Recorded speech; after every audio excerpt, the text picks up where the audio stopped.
नमस्कार, मी ऋतुजा। ह्या बातमीपत्राला सुरुवात करण्याआधी जर आपल्याला संपूर्ण कोकणातील आणि मुंबईतील लोकप्रिय JPR चॅनलचं आपलं कोकण हे चॅनल जर दिसत नसेल तर आजच आपल्या जवळच्या केबल ऑपरेटरशी संपर्क साधा। आणि हो, जाहिरातींसाठी सुद्धा खाली दिलेल्या नंबरवरती नक्की संपर्क साधा।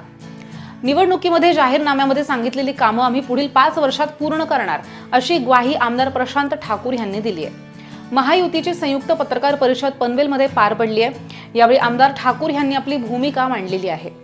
आमदार प्रशांत ठाकूर यांनी यावेळी विकासाचं व्हिजन मांडलंय तर विरोधकांवरती खरपूस टीका सुद्धा केली आहे। पनवेल महानगरपालिकेच्या निवडणुकीमध्ये महाविकास आघाडीच्या वतीनं थेट पनवेल महानगरपालिकेत सत्ता आल्यास पालिकेनं लावलेला कर रद्द करून प्रलंबित कामं करणार असा मतदारांना थेट बॉन्ड लिहून दिलाय।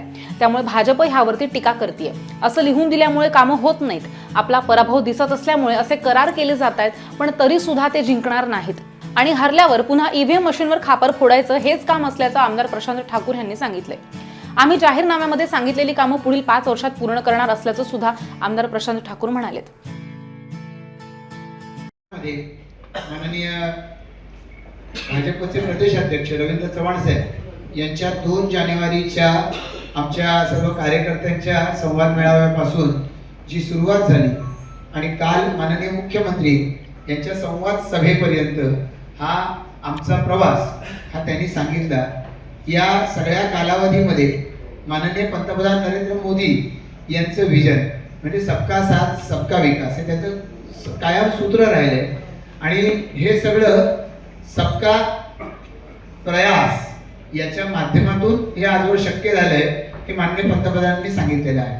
त्यामुळे संवादापासून संवादापर्यंत हा जो प्रचाराचा प्रवास आम्ही आपल्याला सांगितला त्याच्या पाठीमागे आपल्या सगळ्यांपर्यंत आम्ही कशा पद्धतीने पोहोचू शकलो हे आम्ही सांगतोय।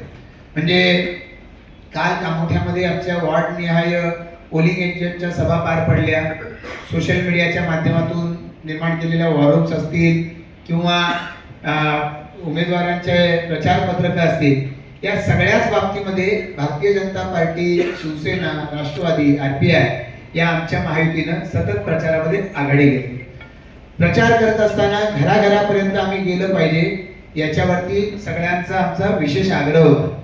प्रचार करत असताना आपल्याला कल्पना आहे प्रभाग क्रमांक 1 पासून 20 पर्यंत धरा, 1 आणि 2 प्रभाग आहे, त्याच्यामध्ये ग्रामीण भाग जास्त प्रमाणात आहे आणि 3 नंबर प्रभाग जो आहे त्या 3 नंबर प्रभागामध्ये आता मोठ्या प्रमाणावरती नागरीकरण आता त्या ठिकाणी झालंय। इनफॅक्ट 3 नंबर प्रभाग जो आहे संपूर्ण 20 वॉर्डामध्ये सगळ्यात जास्त मतदान म्हणजे 46,000